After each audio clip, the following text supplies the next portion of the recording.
로마서 9장 4절에서 5절 우리 같이 합독하시겠습니다. 로마서 9장 4절에서 5절입니다. 다 같이 시작.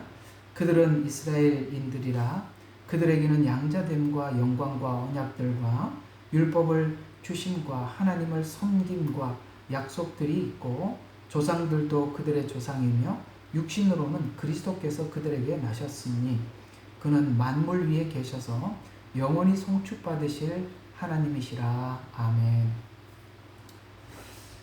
저는 이제 금방 이 성경을 읽는 순간에 어떤 생각이 하나 쓱 지나가는 게 있어서 이야기를 좀 하고 지나가는 게 좋을 것 같아서 말씀을 드리고 시작하면은 하나님께서 그 시대마다 모든 말씀이 중요하지만 그 시대마다 정말 그 시대에 필요한 말씀을 이렇게 드러나게 하셔서 그 중요한 것을 모든 사람들에게 알리게 하는, 그렇게 말씀이라는 것이 모두 다 소중하지만 어느 때는 이 말씀이, 어느 때는 저 말씀이 그 시대에 풀어지기를 원하고 중요하게 작용했던 것을 우리가 생각해 볼 수가 있는데요.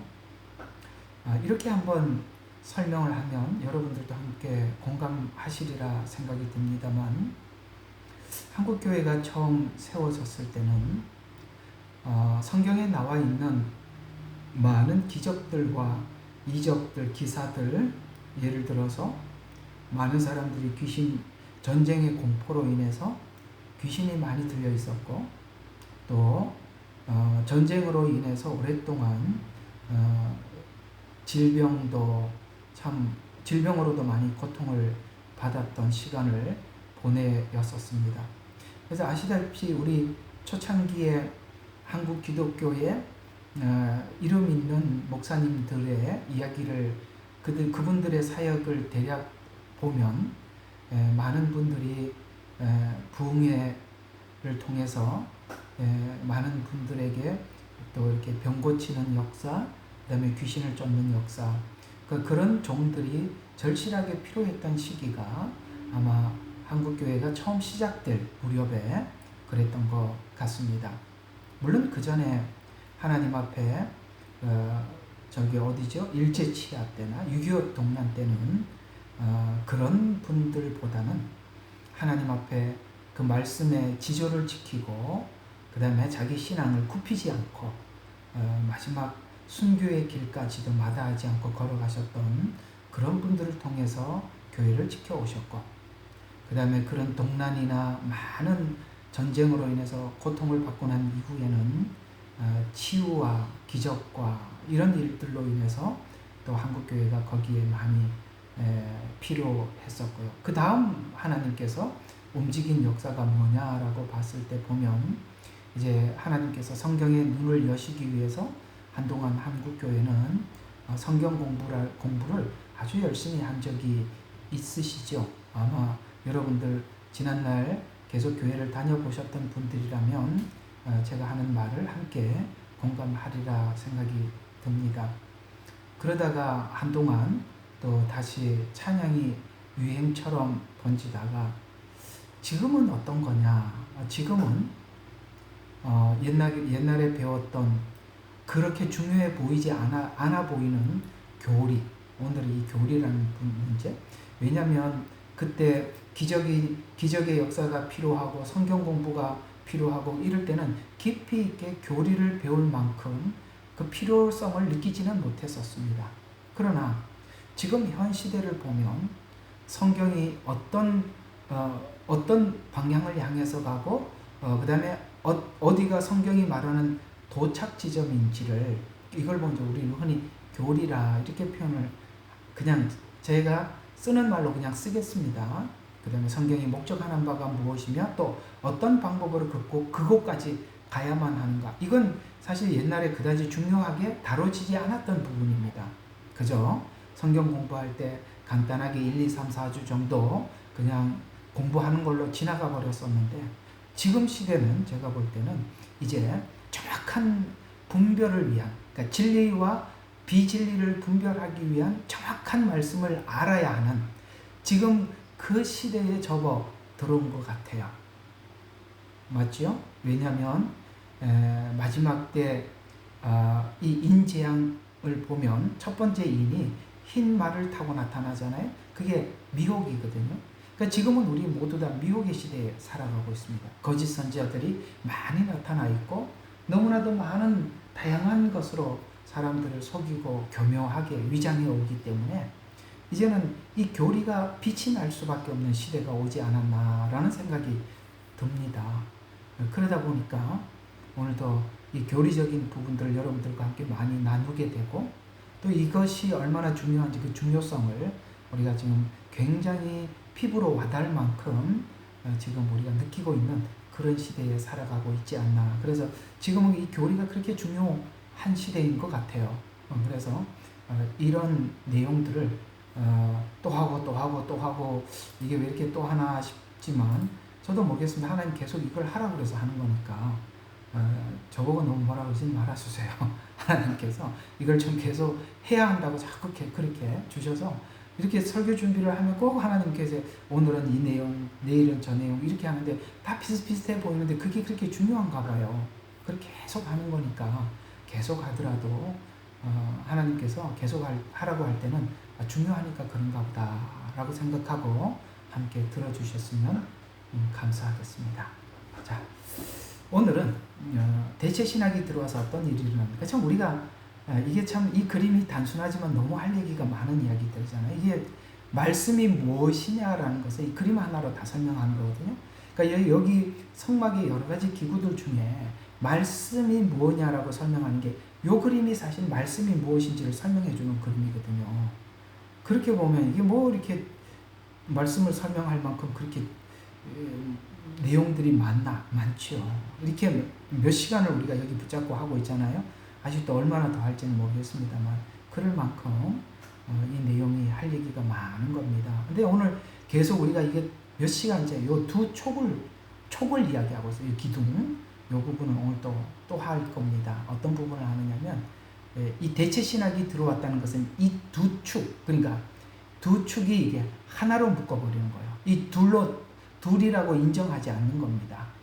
이해가 가죠? 이 둘로 인정하지 않고 이걸 하나로 만드는 거예요. 교회 이렇게 하고 세워버리면 이거 완전히 이 기둥, 곧 이 교회라고 세워놓고 말씀을 보고 우리 믿음이 서 있으면 이 기둥이 전혀 이게 흔들릴 수밖에 없어요. 자, 그런 차원에서 우리가 한번 생각해 보도록 하겠습니다. 자, 성경은 복음을 정말 여러 가지 다양한 방법으로 우리에게 설명을 해왔습니다. 예를 들어서 사건, 상징, 또 모형 뭐 이런 걸로 뭐 다른 것도 많지만 구약은 대부분 이런 걸로 했거든요. 자, 그러면은 이제 이런 거죠. 사건으로 설명한 복음 많지만 그냥 굵은 부분만 좀 정해서 보면은 출애굽이 구원이 무엇인가를 설명하는 부분이지 않습니까? 그죠? 우리가 어떻게 칭의를 얻게 되었나라는 부분입니다. 그건 100% 하나님의 은혜입니다. 거기 이스라엘 백성들이 애굽 사람들을 가서 쳐 죽인 적도 없고 홍해를 가르느라고 애를 쓴 적도 없고 이 모든 것들은 하나님이 보내준 모세를 통해서 홍해까지 건너는 일을 하게 되죠. 우리가 구원을 받는데 우리 행위는 아무것도 없습니다. 우리 공로도 없고요. 하나님께서 예수 그리스도를 통해서 곧 모세를 통해서 하듯이 예수님을 통해서 일방적으로 우리를 구해낸 사건입니다. 그런 차원에서 출애굽은 구원이 무엇인가를 설명해 주려고 하는 것이고 출애굽하고 난 뒤 광야 생활이죠. 근데 그게 뭐죠?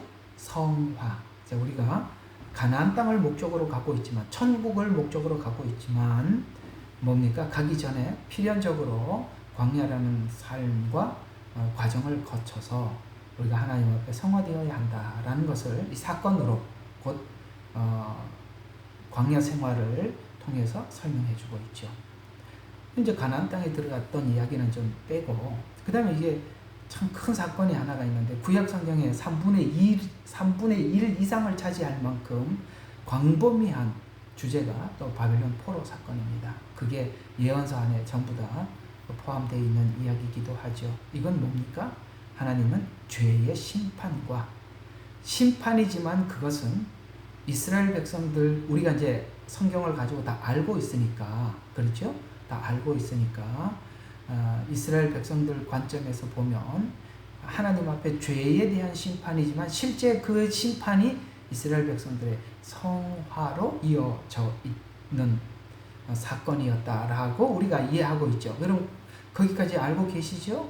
이건 분명히 심판은 맞아요. 이스라엘 백성들의 죄 때문에 심판을 받았던 일이지만 그 심판이 심판 정도로 끝나는 것이 아니라 도리어 이 바빌론에서 성화되어서 하나님 앞에 더욱더 정화되어서 갔다. 이걸 보면은 로마서에 보면 그리스도 예수 안에는 정죄함이 없나니, 물론 그것은 정죄가 맞았습니다. 그러나 그 정죄 자체가 목적이 아니라 성화가 목적이었기 때문에 정죄함이 없나니 이렇게 이야기하는 것입니다. 자, 그래서 바벨론 포로기를 우리가 이해할 수가 있습니다. 이건 이제 다 사건으로 복음을 설명한 부분이라면 또 상징으로 설명한 복음이 있습니다. 성막, 롯뱀, 뭐 예를 들어서 이런 얘기들이라는 거 정말 많이 있지만, 우리 다양한 이야기도 많이 있지만 우리가 전체가 알고 있는 이야기로 보면 성막이 그랬죠. 지금 우리가 성막을 그렇게 공부하고 있잖아요. 이게 뭡니까? 구원에. 근데 이 성막이 포함하고 있는 분량이 굉장히 많아요. 왜냐하면 모세 오경 안에, 모세 오경을 보면은 아브라함 이야기가 전체가 12장부터 24장인가 한 14장 정도를 할애할 겁니다. 근데요, 모세 오경 전체로 보면 성막 이야기가 장장 50장을 차지하고 있습니다. 몇 장? 50장. 너무 중요한, 아브라함 이야기보다 훨씬 중요하다는 거죠. 그렇게 많은 분량을 차지하고 있다는 것은 성막은 많은 내용을 담고 있다는 뜻이 되는데, 거기에 구원의 과정, 성화와 하나님의 임재, 이 전체를 담고 있어서 이야기는 너무나도 많습니다. 근데 성막만 있는 게 아니라 성막과 관련된 제사도 있을 거, 절기도 있을 거, 그렇게 다 합하면 50장이 넘는다는 거예요. 굉장히 많죠. 그러면 사실 모세오경은 대부분이 성막 이야기가 주류라고 해도 과언은 아니죠. 오경 안에 50장을 차지하고 있으니까 많은 의미를 담았기 때문에 그렇습니다. 놋뱀도 불뱀과 놋뱀 대조를 하죠. 죄를 지어서 불뱀에 물려 죽었지만 놋뱀은 쳐다보면서 하는 거죠. 예수님께서 이 놋뱀을 정확히 비유로 말씀하셨죠. 너희가 놋뱀을 쳐다보듯이 나를 바라보는 자는 구원을 받는다. 이렇게 놋뱀 이야기를 정확하게 예수님 자신도 자신이 그 놋뱀과 같은 십자가에 죽으셔서 그들이 쳐다봄으로, 예수님을 믿음으로 같은 이야기입니다. 왜 쳐다본다는 이야기를 하는가? 그런 이야기죠. 그래서 놋뱀 이야기도 하나의 십자가를 설명하는 중요한 상징성을 가지고 있죠. 어린 양 이야기도 6월절 어린 양, 우리 너무나도 잘 아는 예수 그리스도에 관한 제사의 중심이 되는 것이죠. 마른 뼈 환상, 에스겔서에 나오는 것도 똑같죠. 예수님 십자가에 죽으셔서 성령님이 오시죠. 성령님이 오셔서 뭡니까? 성령님이 오셔서 인간의 죽음이 부활로, 회복으로 이렇게 이어지게 된다라는 뜻을 마른 뼈 환상을 통해서 말씀을 하죠. 뭐 제사, 절기 이런 것들은 뭐 말할 것도 없죠. 이게 다 상징을 가지고 하는. 그다음에 모형으로 설명한 복음, 오늘 우리가 계속 배우고 있는 바로 이 성막이기도 합니다. 자, 그러면 이런 모든 구원과 하나님의 임재와 하나님의 일하심과 이 모든 것을 우리에게 전해 주려면 그 전해 주어야 할 전달자가 필요하죠. 자, 오늘 여기 이 두 촉을 보시면 이런 이야기가 되는 겁니다.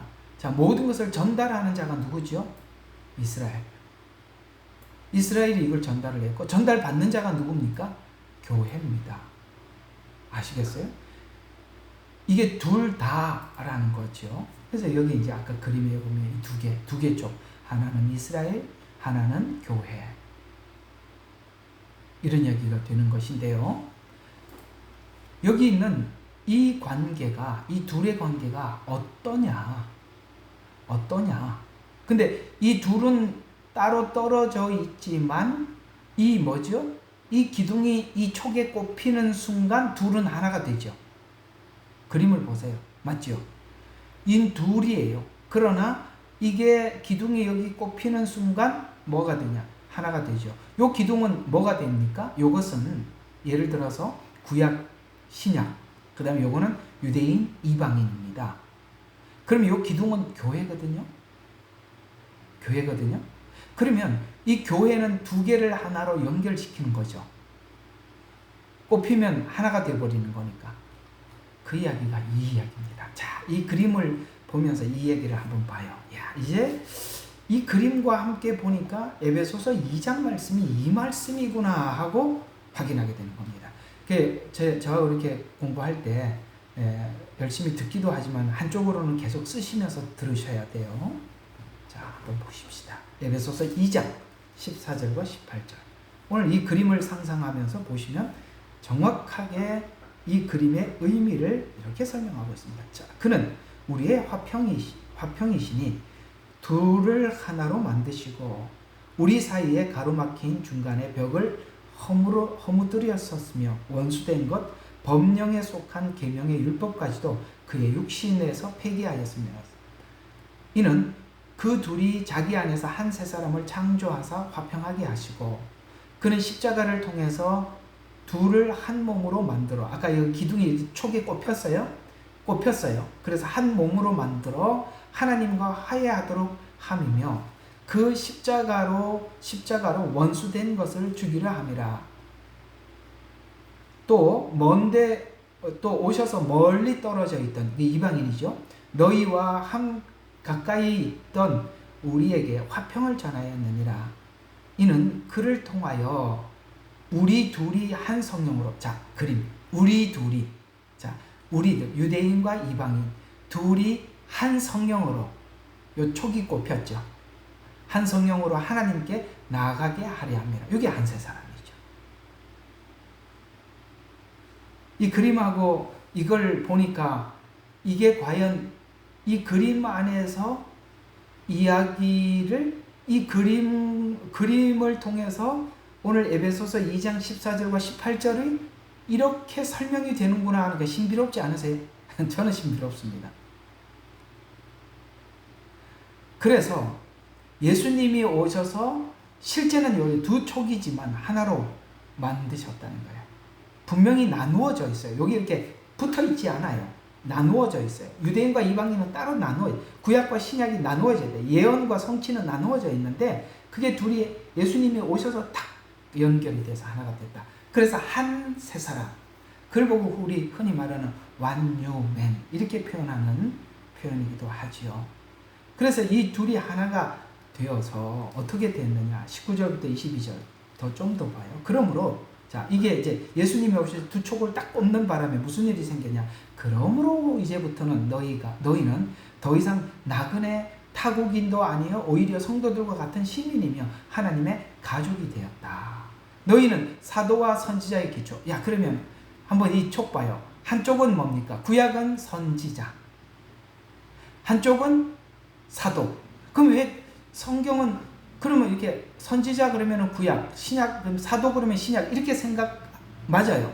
맞는데 선지자는 왜 여기 에베소서 20장에서는 20장 오늘 금방 읽었던 2장 20절에는 왜 사도와 선지자라고 했느냐? 선지자들의 역할은 뭐죠? 오실 예수를 증언하는 자지요. 예언자들입니다. 예수님 오신다라고 말했던 사람들입니다. 선지자의 마지막 선지자가 누구냐면 침례 요한입니다. 그래서 선지자와 사도는 뭐죠? 선지자들이 예언했던 예수님을 보고 증거한 거죠. 성취되었음을 선포한 사람들이죠. 그러니까 우리 신앙은 사도들이 세운 교회 위에만 서 있어도 안 되는 거예요. 반드시 선지자 곧 구약과 사도 신약과 둘이 같이 서 있는 거예요. 이게 너무나도 중요해서 사단은 이거를 빼고 싶은 거예요. 이거를 빼놓고 기둥만 이쪽은 보이는 부분이잖아요. 이게 안 보이는 부분이거든요. 그러니까 요거를 빼놓고 이것만 자꾸 강조를 해요. 믿음, 교회, 신앙. No. 이 신앙은 반드시 이 선지자와 사도 기초 위에 서 있는데 요거를 빼는 거예요. 요게 빠져버리면 이게 대체 신학이 되는 거예요. 오늘 그 이야기예요. 그래서 하나님은 이걸 우리에게 전달해 주기 위해서 이스라엘을 선택해서 하나님 말씀을 전달하기 위해서 어떤 점을 사용하려고 했느냐. 하나님은 이걸 전달하기 위해서 이스라엘을 선택해요. 이거는 하나님의 선택이거든요. 그래서 선택해서 어떤 점을 사용하려고 했느냐. 이스라엘을 통해서 뭘 우리에게 전달하려고 했느냐. 예를 들어서 하나님께서는 이스라엘을 선택하셔서 우리에게 무엇을 하시려고 했습니까? 무엇을 전달하시려고 했던 것입니까? 라고 질문을 하면 하나님은 오늘 이것으로 우리에게 대답을 해주시겠다는 것인데요. 무엇으로 대답해 주시려고 하는 거냐면은 이스라엘을 선택한 이유와 아브라함을 선택한 이유는 같다. 뭐라고요? 아브라함을 선택한 이유와 이스라엘을 선택한 이유는 같다. 그러면 이스라엘을 선택해서 우리 이방인에게 뭘 전해주려고 하는 것입니까? 라는 이유를 아브라함, 이스라엘 전체에서 찾으려면 너무 방대하니까 아브라함이라는 한 인물을 통해서 찾으면 이스라엘 선택한 이유가 바로 이거구나 하고 금방 알 수가 있는데, 그런 것처럼 한번 이스라엘을 통해서 선택한 이유가 무엇인지를 아브라함과 이스라엘 선택한 이유가 뭔지 한번 살펴봅시다. 자, 그러면 첫 번째, 이스라엘 선택한 이유가 뭐냐면 하나님의 주권적 선택이 어떤 것인지 알려주고 싶은 거예요. 주권적 선택. 자, 그래서 하나님께서 이걸 알려주기 위해서 아브라함을 선택한 것, 또 이스라엘을 선택한 이유를 신명기서 7장 7절과 8절에 하나님이 왜 이스라엘을 선택해서 이걸 설명하려고 했느냐, 왜 그렇게 하려고 했느냐, 여기서 이렇게 설명해 주고 있어요. 자, 다 성경을 펴셔야 돼요. 신명기 7장 7절에서 8절 찾으셨죠? 제가 한번 봉독해 드리겠습니다. 7절에서 8절입니다. 자, 주께서 그분의 사랑을 너희 위에 두시고, 자, 여기 줄 치세요. 왜 하나님 이스라엘을 택하셨냐? 그분의 사랑을 너희 위에 두려고. 그분의 사랑을 어떻게 사랑했는지 두려고. 그 다음에 두시려고 너희를 택하신 것은, 자, 이것은 아브라함을 선택한 것이 조건이 하나도 없었다고 했죠. 하나님 이게 무조건적 선택이에요. 주권적 선택이라 이 말이죠. 자, 너희를 선택한 것은 너희가 다른 민족보다 수가 많음이 아니라 너희 모든 민족 중에서 작기 때문에, 요거 동그라미 쳤어요. 적기 때문이라. 이 말이 양과 염소의 비유에 보면은 작은 자에게 한 것이 내게 한 것이라는 말의 핵심이 여기 적기 때문이라, 요 말이에요. 요걸 꼭 메모해 두세요. 이게 양과 염소의 비유에 작은 자에게 한 것이 내게 한 것이라는 말이 요 작기 때문이라, 요 표현 똑같은 이야기입니다. 메모해 두세요. 이제 속지 말라고요. 이제는 이 교리가 옛날에는 별로 그다지 중요하지 않았는데 이제는 미혹의 시대는 교리가 제일 중요해요. 이거 모르면 속으니까. 자, 8절. 그러나 주께서 너희를 사랑하셨고 너희 조상에게 맹세하신 그분께서 지키고자 하셨기 때문에 주께서 너희를 능하신 손으로 인도하여 내셨으며, 자, 하나님께서 이거를 이집트 바로 왕의 종의 집에서 너희를 구속하였다. 아셨어요? 밑에 거는 빼고 그냥 여기까지만 보면 아브라함을 선택한 거나 이스라엘도 하나님의 주권적인 선택이다. 그건 뭐예요? 주권이라고 표현했을 때 이스라엘에게 조건이 없으면 은혜죠. 그러니까 은혜로 선택했다는 것을 알리기 위해서, 이는 어떤 공로나 자격 때문이 아니라 하나님의 언약을 어떻게 약속하고, 잘 들어요. 하나님은 인류에게 어떻게 약속을 했으며 그 다음에 그 약속을 어떻게 이루시는지를 이스라엘의 전 생애를 통해서 모든 인류에게 알리기 위해서 그들을 주권적으로 택했다는 거예요. 아브라함을 선택해서 구원이 하나님의 어떤 선택에 의해서 어떻게 믿음이 자라가며 믿음에 목적하는 지점이 하나님이 원하는 목적의 지점이 어딘지를 그 전체를 설명하기 위해서 아브라함을 선택했고, 그걸 온 인류도 똑같은 방식으로 똑같이 이스라엘을 선택하고 아브라함을 선택한 것처럼 그런 방식으로 믿음을 줘서 그렇게 하시려고. 그래서 성경에 보면 우리는 영적 아브라함의 후손이라는 말은 똑같다는 거예요. 아브라함이 했던 방식과 똑같은 방식으로 우리에게 그 믿음까지 주시기를 위해서 우리를 선택했다라고 이야기를 하는 겁니다. 그렇듯이 아브라함을 불러서 약속을 했잖아요. 약속을 하고 약속을 이루기까지 아브라함이 좀 뒤집어지기는 한이 있더라도 하나님이 그 언약을 끝까지 지키셔서 결국에서는 그 언약을 완성한 것처럼 이스라엘 백성 전체 시나리오, 역사 전체, 이스라엘 전체의 역사를 통해서도 우리 온 인류에게 알려주셨다.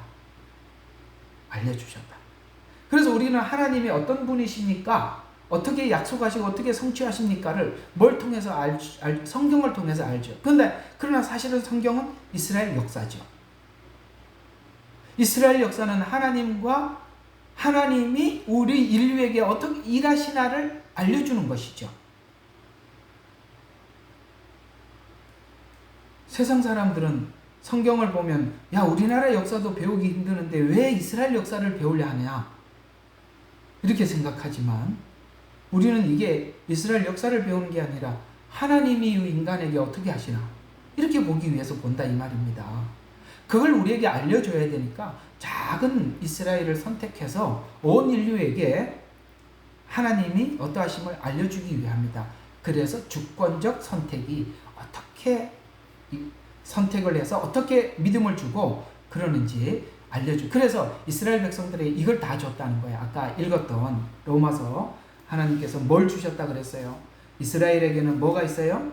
언약이 있고, 그 다음에 아까 어디 있어요? 자, 9장 4절에 보면은 그들은 이스라엘인데 그들에게는 뭐가 있어요? 계속 했던 거, 어떻게 양자가 되는지, 영광이 어때요? 하나님의 언약이 어떻게 이루어져요? 율법을 주어서 우리에게 이렇게 섬김과 약속, 이런 것들을 전부 나열해 주었다 이 말입니다. 그러면 그건 이스라엘과의 약속인데 교회를 통해서 딱 하나로 묶어주시면, 아까 촉이 딱 꼽혔잖아요. 예수 그리스도를 통해서 하나로 묶어서 이스라엘의 언약이 이방인에게도 그대로 흘러오도록 그래서 둘이 하나가 돼 한 세 사람이 돼서 하나님 앞에 나가게 하기 위해서 교회를 세우셨다. 교회는 바로 그거라는 거예요. 자, 그 다음에 또 이스라엘에게는 율법이 있다고 그랬습니다. 그래서 하나님이 이스라엘에게는 율법을 줘서 율법과 은혜의 상호작용, 율법은 이런 역할을 하고 그 다음에 은혜는 이런 역할을 한다는 것을 이스라엘을 선택해서 가르쳐 주셨다. 로마서 3장 20절에서 24절. 우리 이제 이미 설교했던 부분입니다. 20절부터 보시면, 그러므로 율법의 행위로는 그분 앞에 의롭게 될 육체가 없나니 이는 율법을 통해서 죄를 깨라. 그렇구나. 율법을 통해서 죄를 깨. 그거 이스라엘에게 뭐냐면, 하나님께서 율법을 주고 율법에 어긋나면은 그냥 넘어가지 않고 반드시 심판을 하시잖아요. 그래서 죄를 깨닫게 하는 거예요. 죄를 그냥 넘어가지 않는다. 죄는 하나님 반드시 심판한다. 이거 알리기 위해서 이스라엘에게는 율법을 정확하게 적용시켜서 잘못할 때마다 분명하게 심판하시더라. 그건 뭡니까? 죄인은 하나님 앞에 반드시 심판받는다. 이걸 알려주기 위해서 율법을 이스라엘에게 적용을 시켰다는 거예요. 그게 이스라엘은 하나님의 본보기죠. 자, 그 다음에 믿음의 본보기로 삼기 위해서 이스라엘을 선택했다. 창세기 15장 6절. 이거 우리 요즘 엄청나게 설교 때마다 15장 무진장 했던 15장. 또 한 번 보고 다시 보자 15장. 다시 보자 15장. 이 15장이 그렇게 중요한지 몰랐지요. 자, 여기 15장 6절에 보면 이렇게 이야기합니다. 아브라함이 주를 믿으니 주께서 그것을 의로 여기시다. 믿어서 의롭게. 근데 이제 앞으로 좀 설명을 하겠습니다만, 여기 지금 완전하지 않는데 하나님이 의로 여겨주셨어요. 그죠? 그러면 한번 봐요. 그냥 여겨준 걸로 끝일까요? 아니면 하나님께서는 22장까지 될 걸 하나님이 작정을 하고 여겨준 거예요. 이거 질문 진짜 잘해야 되는데, 다시 한번, 정신 바짝 차리고 질문해야 돼. 다시 한번 질문하면은, 15장에 완전한 믿음 아니라고 여러 번 말씀드렸죠. 그렇죠? 그런데 하나님은 의로 여겨줬다면 그도 의로워야 되잖아요. 여겨주는 걸로 끝나면 안 되잖아요. 근데 하나님은 여기서 의로 여겨주셨잖아요. 그러면 보세요.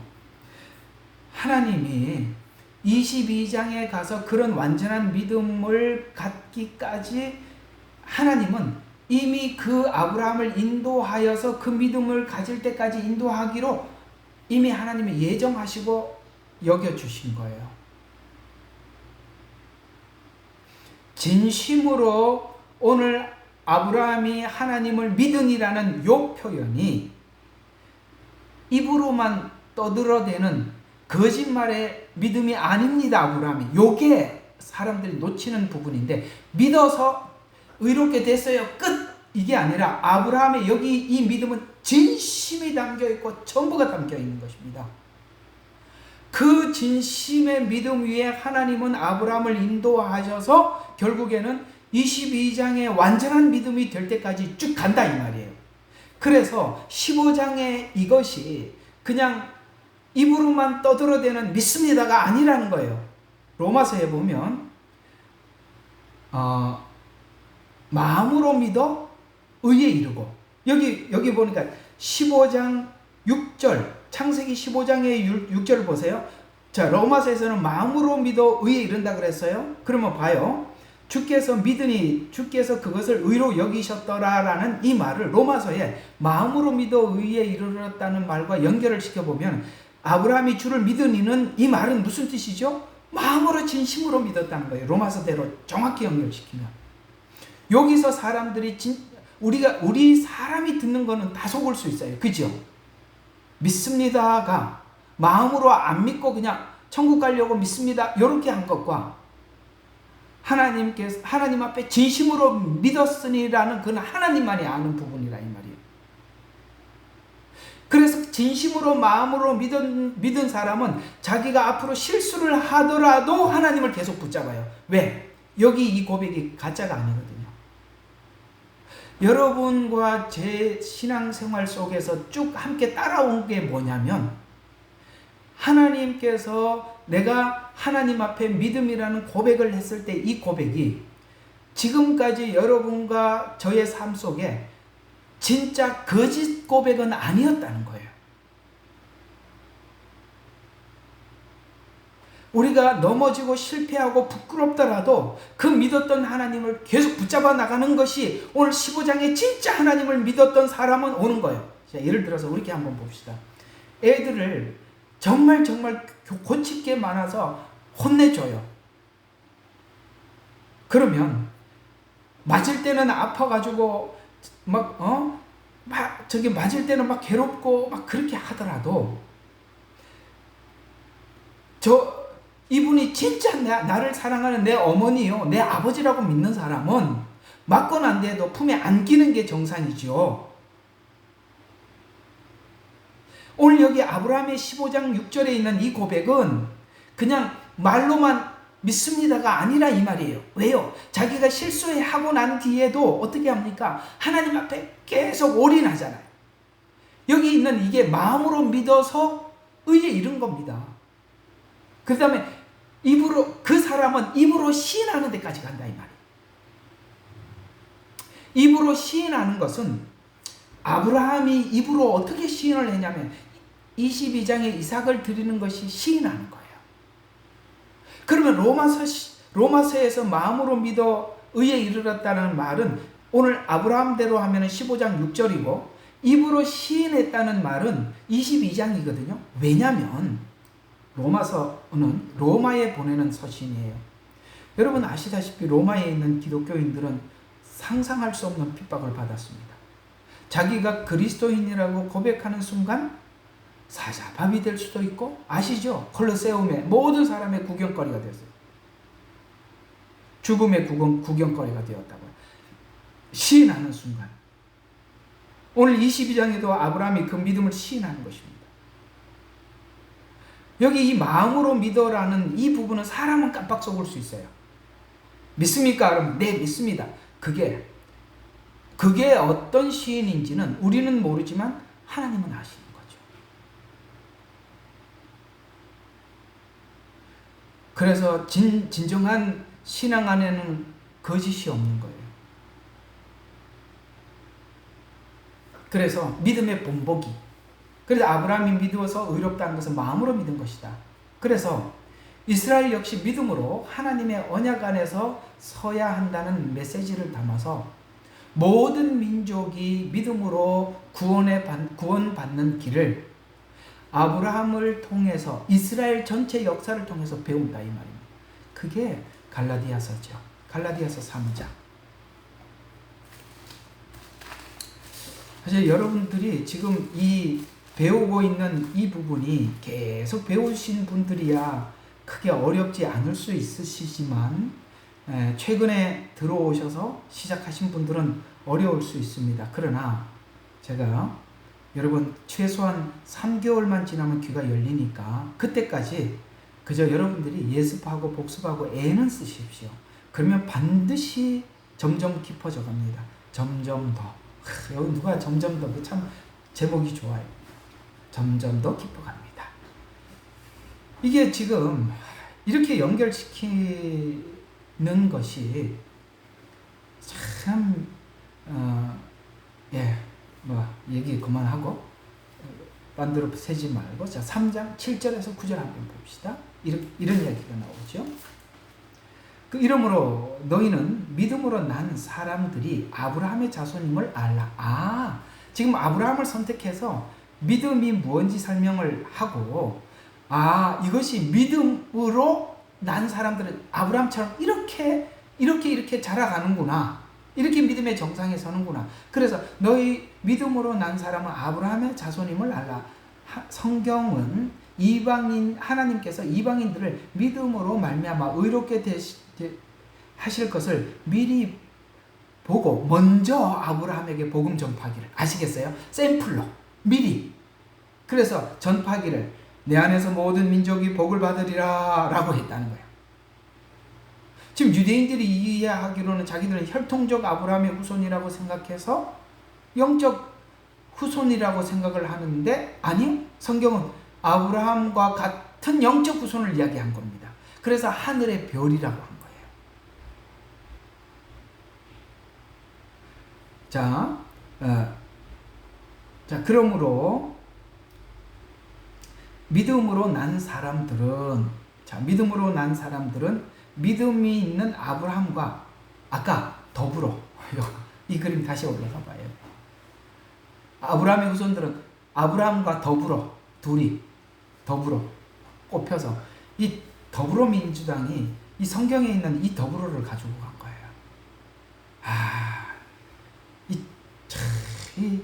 왜 이런 걸 기분 나쁘게 가지고 왔는지 모르겠어요. 이 더불어 볼 때마다 이렇게 귀한 말들을 그런 데서 쓰고 있어요. 자, 그래서 이스라엘을 선택한 이유는 모든 민족에게 구원을 베푸시는 통로로 하나님 쓰시기 위함이다. 자, 창세기 12장 3절부터 더불어 이게 하나님께서 아브라함에게 처음부터 그렇게 약속을 하셨고 그 약속이 이스라엘은 한 민족을 통해서 계속 확장해서 점진적으로 계시해 주셨던 것입니다. 우리 너무나도 많이 알고 있고 잘 외우는 성경 구절이지만 오늘 이 말씀을 여러분들과 함께 배우면서 한 번 더 하나님 앞에 찬양하고 기뻐하는 마음으로 이 구절을 한번 읽어보겠습니다. 시작. 너를 축복하는 자에게 내가 복을 주고 너를 저주하는 자를 저주하리라. 내 안에서 땅의 모든 족속들이 복을 받을 것이니라. 자, 보세요. 이걸 가지고 자, 일단은 좀 교정을 참 할 게 많아요. 너를 축복하는 자 복을 받고 이걸 가지고 이 말이 좀 이따 설명해. 원래 무슨 뜻인지 설명해 줄게. 근데 이걸 가지고 뭐라고 하냐면 이스라엘을 축복하면 복을 받고 이렇게 또 써먹고 앉아있어요. 이렇게 복음에 무지한 거예요. 물론 이 이야기가 뒤에 따로 나옵니다. 그러나 이 본문은 그 얘기가 아니에요. 그럼 여러분들 복을 받으면 아브라함 축복합니다. 이스라엘 축복합니다. 그럼 복 받나요? 원래 그 얘기가 아니라 지금 12장에서 이런 이야기예요. 하나님이 이스라엘을, 이 이야기, 오늘 이야기하고 이 3절 진짜 정확하게 해석해 드릴게요. 무슨 말이냐면, 하나님께서 아브라함을 주권적으로 선택했어요.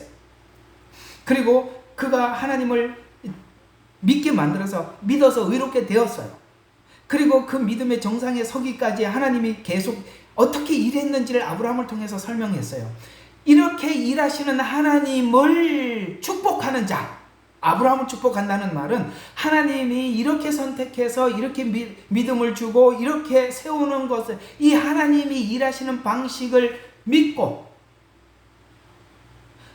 그것을 받아들이는 자들은 모두 복을 받고, 아니에요, 나 그렇게 안 하고 나 율법으로 이렇게 될래요, 다른 방법으로 하는 사람 저주받는다, 이 말이라 이 말이에요. 하나님의 일하는 방식을, 이런 이야기예요. 아시겠어요? 이걸 가지고 이스라엘 축복하면 복, 그럴 것 같으면 뭐 천국 가려고 그래. 이스라엘만 계속 축복하면 되지 뭘로 그렇게 합니까? 알았죠? 제발 좀 헛소리 좀 하지 마시라고요. 정말 이게, 저는 옛날에 이게 그렇게 중요한 줄 몰랐어요. 이게 아무것도 아니었거든요. 사실 이런 얘기들을 그다지 중요하지 않았어요, 옛날에는. 근데요, 너무나도 많은 거짓 선지자들이 나왔고, 너무나도 사람들이 성경을 너무나도 교묘하게, 여기까지 와도 참 내가 그게 신기해요. 요거 눈을 떠서 다음 가보면 다음에 또 미혹이 있고, 그거 넘어가서 다음 가면 또 있고, 야, 이거 해도 끝이 없어요. 아마 이거 넘어가면 또 뭐가 있을 것 같아. 계속 있을 것 같아요. 계속. 자, 그래서 오늘 정리를 해보면 이런 이야기가 되죠. 이스라엘 선택하신 이유는 이스라엘을 통해서 하나님의 목적, 일하심을 나타내기 위한 대표자로 선택해 주셨다. 그래서 오늘 금방 읽었던, 다시 한번 보세요. 자, 그들은 이스라엘 사람이라 양자됨, 영광과 언약과 율법 주심과 하나님의 섬김과 약속, 그들이 다 가지고 있어요. 실제 예수님도 거기에 오셨고, 또 예수님은 글로 또 오실 거예요. 맞죠? 예루살렘으로 오실 거예요. 이 모든 것이 이스라엘에게 일어날 거예요. 근데 그건 이스라엘에게 약속했으니까, 하나님은 이스라엘과 약속이니까 이스라엘이 독점하는 건 맞아요. 그런데 예수님이 오셔서 이 교회를 통해서 하나가 되게 하셔서 이스라엘의 약속이 우리가 되게 하셨다는 거예요. 그래서 하나가 되었다, 이 뜻이에요. 그럼 이제는 우리는 영적 아브라함의 후손이기 때문에 우리도 양자 되었어요. 영광도 우리 안에 있어요. 우리에게도 언약도 있어요. 하나님의 섬김과 약속들 우리에게도 있어요. 이해가 가시죠? 그게 다 우리 것 됐다, 이런 이야기를 하는 거예요. 그런 차원에서 접붙임이지, 절기를 돌아가라, 율법으로 돌아가라, 이런 이야기는 아니라 이 말이에요. 자, 위의 이유를 들어보면 이방인들이 이스라엘로 돌아가라는 의미가 아니라는 걸 알 수 있어요. 그렇죠. 지금까지 설명을 들어보니까 어때요? 우리가 그들이 원 가지니까 우리가 이쪽으로 돌아가야 된다, 그런 이야기가 아니라는 걸 알 수 있겠죠? 그렇게 주장하는 사람은 아니라 이 말이에요. 하나님께서 시작하신 구속의 계획이 모든 민족으로 확장됨을 의미해요. 그들에게 약속을 해놓고 이 모든 것이 확장된단 말이에요. 확장됨을 의미한다. 아셨습니까? 확장을 의미하는 것이지 이스라엘이 하는 그걸로 돌아가라는 이야기는 아니에요. 그래서 이스라엘이 원 가지고 이방인이 접붙임을 받은 상태라는 말을, 이 관점, 아까 지금 말씀드렸던 이 관점에서 이해를 해야지, 돌아가야 된다, 이스라엘이 하는 이 방식대로 돌아가야 된다, 이것은 성경이 말하는 것과 전혀 다른 걸 알게 되는 것입니다. 좀 시원하게 정리가 되셨죠? 그래서 이렇게 우리가 확고하게 정리를 합니다. 첫 번째, 이스라엘의 선택은 아브라함의 선택과 동일한 의미를 갖는다. 그 다음, 이스라엘의 선택을 통해서 약속, 섬김, 율법, 양자됨의 원리, 그리스도의 오게 하심을 알게 하신다. 그래서 이스라엘은 하나님께서, 예수님께서 다시 오시는 시간표예요. 시간표. 네? 그래서 우리가 지금 이스라엘에 지금 일어나고 있는 많은 일들을 아주 면밀히 살피고 있는 겁니다. 그 다음에 이방 교회가 예수님을 믿고 이스라엘로 돌아가라는 말은 아니다. 그들과 하나가 되어서 그것이 우리 약속이 되었다는 것을 알 뿐이다. 그래서 이스라엘을 통해 하고 싶었던 것은 아래 성경 구절과 같이 바로 이 지점에서 이방인이 믿음으로 구원을 받아서 이스라엘에게 약속하신 약속이 이방인과 하나가 되었다는 의미죠. 성경 구절까지 좀 확인 사상까지 하고 갑시다. 자, 이 말씀을 확정하기 위해서 몇 가지 성경 구절을 확인해 보면 출애굽기 4장 22절에 너는 바로에게 이르기를 여호와의 말씀에 이스라엘은 내 아들 장자라. 아멘. 내 아들 장자래요.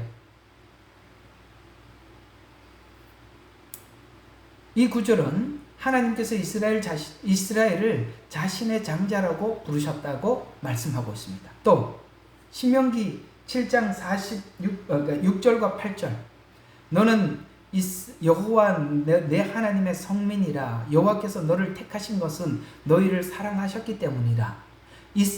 아브라함이 하나님을 사랑한 적도 없고 이스라엘이 하나님을 사랑한 적도 없어요. 하나님이 사랑하셔서 선택했다. 그렇게 말씀하고 있습니다. 그래서 이스라엘이 하나님의 택하심과 언약의 대상임을 강조하는 구절이고요. 출애굽기 19장 5절과 6절 또 이스라엘의 선택에 대해서 세계가 다 내게 속하였나니 너희가 내 말을 잘 듣고 언약을 지키면 너희는 내 소유가 되겠고 너희는 내게 대하여 제사장 나라가 되며 거룩한 백성이 되리라. 제사장이 뭐죠? 이방인과 하나님 사이에 브릿지 역할을 하는 거예요. 이스라엘은 지금까지 브릿지 역할을 했는데 제사장이라는 말이 다리라는 뜻이에요. 다리 이렇게 넘어가는 그런 것처럼 하나님께서는 이스라엘을 제사장 나라가 되게 하셨는데 실제 예수님이 이스라엘에게 오셔서 완전한 대제사장이 되어주셨죠. 그리고 거룩한 백성이 되리라. 이것이 이스라엘이 하나님의 언약 백성임을 상기시켜 주고 있습니다. 또 창세기 17장 7절에 보면 내가 내 언약을 너와 내 대대 후손 사이에 세워 영원한 언약을 삼고. 자, 언약이 이스라엘과 언약인데 그 언약이 영원한 언약이래요. 삼고 너와 내 후손의 하나님이 되리라. 그러니까 이스라엘이 하나님과 맺은 언약은 영원한 언약이니까 우리가 이스라엘과 하나가 교회 안에서 하나가 돼서 이스라엘 언약이 우리가 되었기 때문에 우리 언약이 무슨 언약이 되는 거예요? 영원한 언약이. 이 언약 언제 한 거죠? 예수님께서 성만찬식 때 했던 언약이잖아요. 시편 147편 19절과 20절 그가 그의 말씀을 야곱에게 보내시어 그의 율례와 규례를 이스라엘에게 보내시는도다. 다른 민족에게는 이같이 아니하였으니 그들은 그의 규례를 알지 못하였도다. 이방인들은 하나님 율법이 없으니까 하나님이 어떻게 일하시는지 어떻게 언약을 하는지 어떻게 그 언약을 이루는지 아무것도 모르니까. 그래서 이스라엘이 특별히 율법을 받았다는 것을 언급한 구절이기도 합니다. 또 이렇게 약속을 했던 그 주님이 그 약속의 완성자가 이방인 가운데 나타나지 않고 이스라엘에 나타났어요. 네, 그래서 이만희한테 한번 물어보고 싶어요. 당신 국적이 이스라엘이냐고. 나는 이만희가 화가 나는 게 아니라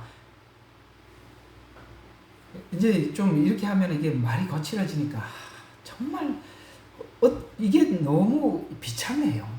이게 너무 비참해. 이렇게 성경은 무지하다니. 봐요. 이는 한 아기가 우리에게 낳고 한 아들을 우리에게 주신 바 되었는데 그 정사와 평강의 더함이 무궁하며 다윗의 보좌와 그 나라에 군림하여. 이 말은 그리스도가 이스라엘의 후손으로 오셨다는 예언하는 구절입니다. 재림주는 이 이사야서 9장에 오신 그분이 재림주로 오시는 거예요. 그러니까 자꾸 물어봐야 돼. 뭘 물어요? 이스라엘 국적이냐? 그 다음에 2000년 전에 와본 적이 있냐? 한번 물어보자고. 난 진짜 한번 묻고 싶어. 뭐라고 대답하는지, 그 입으로 뭐라고 거짓말을 하는지 한번 묻고 싶다고요. 근데 이런 거짓말을 믿고 따라가는 사람이 더 화가 나요. 갈라디아서 3장 16절. 이제 그 약속들과 아브라함의 씨에게 그 말씀하신 것, 그 씨는 그리스도시라. 신명기 7장 7절에 보니까 여호와께서 너희를 기뻐하시고 너희를 택하신 것은 너희가 다른 민족들보다 아까 읽었죠? 수가 많기 때문이 아니라 너희는 모든 민족 중에 가장 적다. 이게 양과 염소의 비유, 그 비유라고 잊지 마세요. 우리가 하나님께서 우리 잘 기억하라고 신명기 7장 7절이라고 적었어요. 얼마나 쉬워요. 7 신명기 안 잊어버리라고. 누가 양과 염소 비유하거든 이거라고 얘기를 하고 딱 해주세요. 이스라엘을 선택한 이유와 목적이 아까 이스라엘 분명히 이스라엘이겠어요. 그 모든 게. 근데 이게 대체가 되면 일어나는 수많은 심각한 문제들이 무엇이 있나 여기까지 설명을 하고 자 보세요. 이 주체를 바꿔놓으면 그러니까 언약의 주체 이스라엘 이걸 바꿔놓으면 어떤 일이 일어나느냐면 예언서를 해석할 수 없어요. 왜냐하면 예언 당사자가 없어져 버렸으니까 예언서를 해석할 수 없게 되고 예언서를 해석하지 않으면 어떤 문제가 생기냐면 초림 구원자 예수가 바뀌어. 그래서 지금 이단들이 자기가 예수라는 거야. 대체 신학 때문에 이단자들이 자기가 예수라는 말을 할 수 있는 거예요. 그건 누가 이렇게 기초를 깔아놨냐? 교회가 깔아놨다고요. 교회가. 응? 구원자가 바뀌어요. 두 번째, 초림 구원자가 바뀌면 재림 메시아가 바뀐다고요. 그렇게 막 바꿔도 몰라. 대체 신학이니까. 예수님 말고 이만희가 대체해놨잖아. 안산홍이가 대체해놨잖아요. 문선명이가 대체해. 근데 이상하게 이 자기가 예수라고 얘기하는 사람이 대한민국에 제일 많다는데 대한민국이 제일 많다는 말은 역설적으로 뭔지 아세요? 그만큼 한국 성도들이 만만하다는 얘기입니다.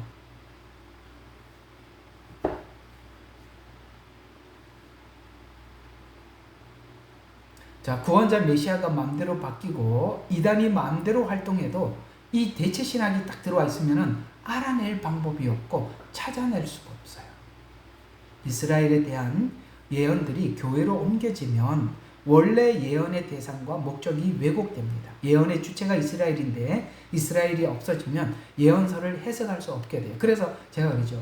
요한계시록의 14만 4천을 어떻게 이해하느냐, 두 중인을 어떻게 푸느냐, 그 다음에 그 해 입은 여자를 어떻게 푸느냐, 요 세 가지가 전부 다 이스라엘이거든요. 여기서 어떻게 푸느냐 보면 요 사람이 대체 신학으로 풀었는지 진짜 성경으로 풀었는지 그것만 물어보면 많이 질문할 것도 없어요. 14만 4천이 신구약 교회 구원받는 전체라 그러면 그건 대체 신학으로 대입시켜서 푼 거예요. 해 입은 여자가 이스라엘이 아니고 교회라 그러면 그 사람도 대체 신학으로 계시록을 푼 거예요.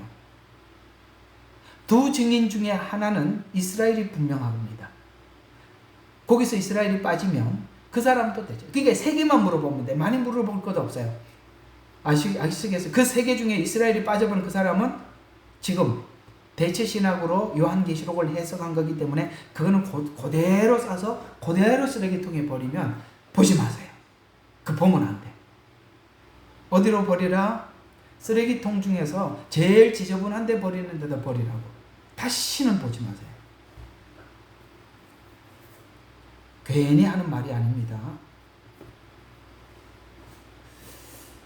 그래서 예언의 주체가 이스라엘 예언서는 무조건 잘못 해석하게 되고 대체 신학으로 예언서를 해석하면 무조건 해석이 틀리게 돼요. 특히 예언하는 이스라엘을 삭제해 재림 때 중요한 역할을 하게 될 이스라엘이 역할을 보지 못해요. 제일 중요한 건 마지막 때 이스라엘이 엄청난 역할을 하거든요.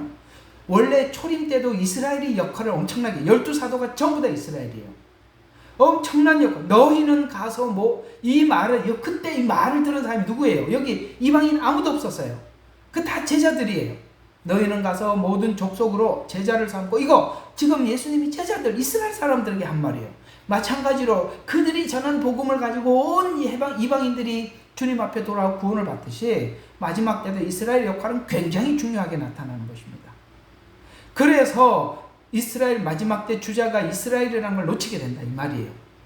그런데 우리는 영적 이스라엘이 아까 총 봤죠. 둘이 하나가 됐다고. 둘이 하나가 됐다고. 그 마지막 때는 이스라엘만 그 역할을 하는 게 아니라 교회들과 함께 그 일을 하는 거예요. 그래서 둘이에요. 저는 두 증인이 그렇게 봐요. 두 사람이 아니라 이스라엘만 계속 증언을 했는데 이제는 그 이스라엘과 하나가 된 교회가 같이 증언하는 거예요. 그래서 이스라엘을 삭제해 재림 때 중요한 역할을 하게 될 이스라엘 역할을 보지 못하게 하고 계시록이 증거하고자 하는 부흥기를 보지 못하게 해요. 계시록 해석을 하지 못하게 합니다. 계명을 받은 자, 성경에 보면은 뭐라고 나옵니까? 요한계시록에는 두 인물이 계속 나와요. 하나는 뭐예요? 여호와의 계명을 가진 자. 누구죠? 이스라엘. 그 다음에 예수의 증거를 가진 자. 누구죠? 사도들을 중심으로 한 이방 교회를 이야기하는 거예요. 이 둘을 계속 설명을 해왔다고요. 계명을 지키는 자, 예수의 증거를 가진 자. 오케이? 이 두 축이, 이게 두 증인이에요. 제가 볼 때는 그렇게 보입니다. 그래서 이 예언을 부정하게 되며 마지막 때 이스라엘의 역할로 인한 이방교회가 다시 회복되는 것을 부정해요. 그래서 이게 대체신학으로 풀면 7년 전에 휴거하고 교회 시대는 끝났다 이렇게 계속 풀어가는 거예요. 그런 건 다 이게 쓰레기통에 다시 꺼내지 못하도록 아주 확실하게 버려야 돼. 된장, 고추장 묻혀가지고 아유 냄새나서 꺼내지도 못하게 젓갈에다 묻혀가지고.